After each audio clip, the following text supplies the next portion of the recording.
Salam sejahtera umat sedharma semuanya. Terima kasih atas rahmat Tuhan Yang Maha Esa, welas kasih dari Buddha Maitreya, kebesaran dari Dwi Maha Guru Agung Secun dan Semu, lindungan dari ketiga yang Arya sesepuh di Nirwana, bimbingan dan dukungan dari para sesepuh dan pandita. Pada kesempatan kali ini, Hoshe mendapat kesempatan mengikat jodoh baik bersama dengan umat sedharma semuanya. Umat sedharma semuanya yang berbahagia, pada kesempatan kali ini Hoshe akan bersama belajar membahas mengenai Lun Yu Shi Pian bab ke-7. Isi dari bab ke-7 ini akan Hoshe bacakan. Di 7章 子夏曰：贤贤易色，是父母，能解其力；是君，能治其身。与朋友交，言而有信。岁月未学，吾必谓之学矣。子夏 nama asli Pusang dipanggil Zixia. Zixia berbeda umur dengan Nabi Kongzi sekitar 44 tahun. Dan Zixia merupakan salah satu dari 10 filsuf murid panutan Kongzi. Beliau terhadap bidang budaya sangat memahami dan sangat mahir di bidang tersebut. Dan juga beliau pun ikut serta dengan Nabi Kongzi saat berkeliling negara. Perkataan pertama, xian xian yi shi. Xian huruf pertama ini bermakna menghormati. Lalu xian yang kedua, huruf yang kedua ini bermakna menghormati orang yang bermoral dan berakhlak baik. I bermakna mudah berubah. Se memiliki dua makna. Pertama, terikat akan wujud seseorang, serta yang kedua, nafsu keinginan yang berlebihan. Makna dari keseluruhan ini adalah budiman atau orang yang arif lebih memperhatikan moral dan akhlak ketimbang penampilan fisik dari seseorang. Si fumu neng jie qi li. Si di sini melayani atau berbakti. Fumu orang tua. Jie berusaha. Makna keseluruhan harus berbakti kepada orang tua dengan seluruh usaha dan tenaga kita. Berbakti tentu dengan sesuai kemampuan masing-masing. Seperti Ziyou, murid Kongzi, pernah bertanya kepada Nabi Guru Kongzi, bagaimana bisa disebut dengan berbakti? Lalu Nabi Kongzi pun menjawab, sekarang yang dimaksud berbakti, banyak orang yang beranggapan cukup dengan memenuhi kebutuhan hidup saja. Ibarat seperti hewan peliharaan lainnya, hanya kita penuhi kebutuhan hidupnya saja. Bila demikian, apa perbedaannya dengan berbakti kepada orang tua kita, bila kita hanya memenuhi kebutuhan hidup mereka saja? Tentu harus lebih dari hal tersebut dari kata bakti ini. Ya tentu, sebagai seorang anak, menjalankan bakti ini bukan hanya dalam segi materi saja yang kita penuhi, namun juga kita berusaha memberikan perhatian dengan ketulusan hati kita kepada orang tua. Inilah yang disebut sebagai berbakti yang sebenarnya. Si jun neng zhi qi shen. Si melayani atau mengabdi. Jun merupakan sebutan dahulu untuk para raja, pejabat, atau pelajar. Saat zaman ini disebut sebagai pemimpin. Makna keseluruhan perkataan ini, kita tanpa keegoisan diri, serta berusaha mengabdi sepenuhnya kepada pimpinan negara kita masing-masing. Terlihat menghormati orang lain seakan-akan itu secara kasat mata kita menghormati orang lain. Namun, secara tidak kita sadari, secara internal ada kemajuan pada diri moral kita. Kenapa? Kita sedang belajar juga. Yi pengyou jiao, yan er you xin. Pengyou merupakan kerabat atau teman. Jiao berhubungan atau berkomunikasi. Yan, ucapan atau perkataan. Xin, kepercayaan. Makna keseluruhan, berteman dengan sahabat atau kerabat harus bisa memiliki rasa kepercayaan. Lalu, relasi yang disampaikan dari beberapa perkataan di atas, Zixia menyampaikan beberapa relasi dalam bab ini. Di antaranya terkandung yang pertama, 四父母能结其利, merupakan relasi orang tua dengan anak. 世君能治其身, relasi atasan dengan bawahan. 与朋友交言而有心, relasi dengan teman. Seperti di dalam wadah ketuhanan yang kita ketahui, ada pendahulu, ada yang belakangan. Seperti para yang Arya sesepuh, pandita, dan umat lainnya, kita menyebut mereka sebagai qianxian, yang lebih duluan. Umat yang belakangan membina, kita sebut sebagai hoxie atau junior. Kita menghormati para pendahulu, bersikap sopan kepada para junior kita, dan juga kita lakukan sesuai dengan kemampuan kita masing-masing secara maksimal, maka akan ada kemajuan pada diri kita. Murid-murid pada masa Pancaran Putih dituntut untuk bisa mencintai negara dan setia kepada negaranya. Masing-masing negara memiliki aturan, maka kita mengikuti dan menghormati aturan yang ada. Dimulai dari diri kita terlebih dahulu tentunya, baru kita bisa mengajak keluarga kita. Setelah sampai tahapan keluarga, baru ke tahapan berikutnya masyarakat, sampai terakhir ke tahapan negara. Seperti masa saat pandemi saat ini, masing-masing dari berbagai negara memiliki aturan yang berbeda-beda. Tentu, kita sebagai warga negara, kita harus bisa mengikuti aturan yang sudah diterapkan di negara kita masing-masing. Dan itu merupakan salah satu wujud pengabdian kita kepada negara kita. Dalam kitab Chongyong, kitab Tengah Sempurna, menuliskan, dalam wadah ketuhanan ada pimpinan. Tentu, pimpinan memiliki firman dari Tuhan Yang Maha Esa. Kita menghormati firman dan budi besar yang ada pada pimpinan tersebut, maka seperti perkataan Jun atau atasan, kita menghormati yang Arya sesepuh, para pandita, dan umat-umat kita semuanya. Sesama kerabat bisa memberikan rasa kepercayaan, terlebih dalam pembinaan diri kita masing-masing. Nabi Kongzi pernah berkata, ada 3 jenis teman yang baik dan ada 3 jenis teman yang tidak baik.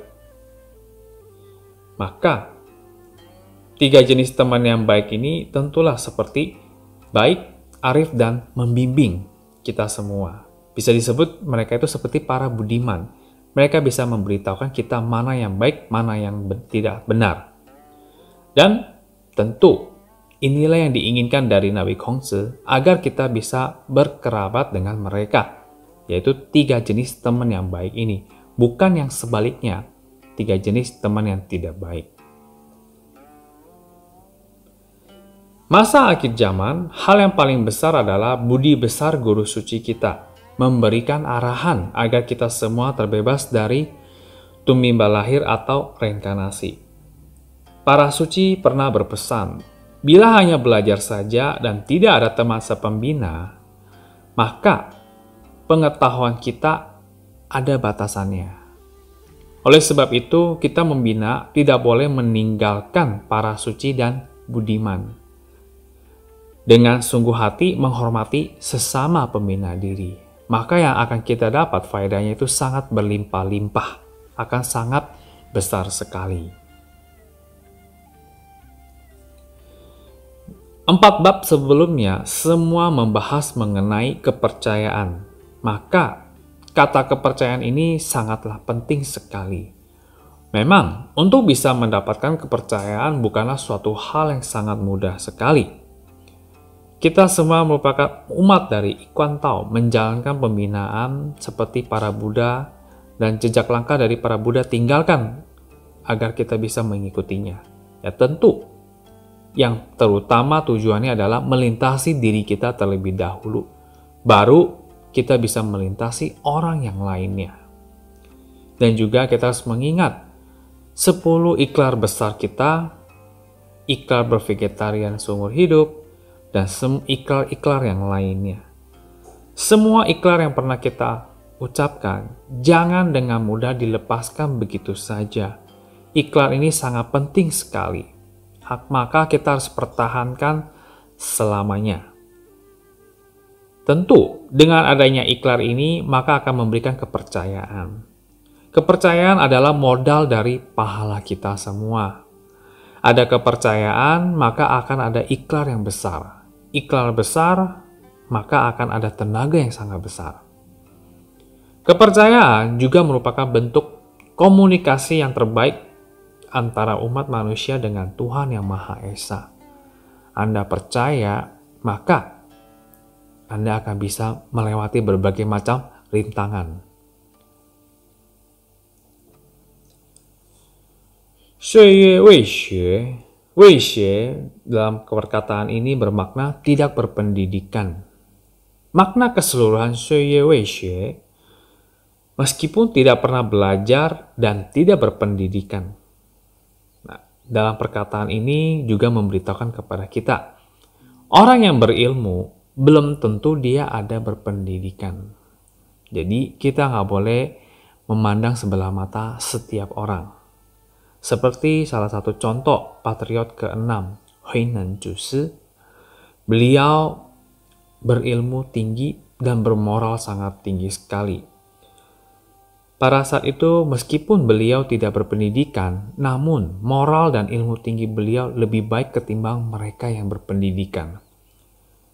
Oleh sebab itu, dari contoh yang nyata konkret ini memberitahukan kepada kita, tujuan kita belajar itu bukan hanya sebatas bicara saja, namun ada pelaksanaan. Inilah yang diterapkan oleh patriot ke-6.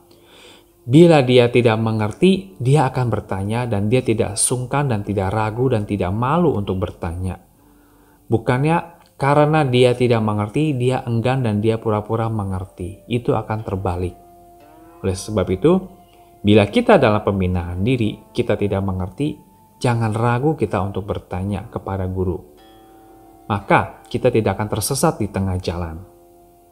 Bila kita malu untuk bertanya, maka kita yang akan tersesat di jalan tersebut. Wu bi wei zhi xue yi. Wu ini bermakna saya. Xue yi sudah berpendidikan.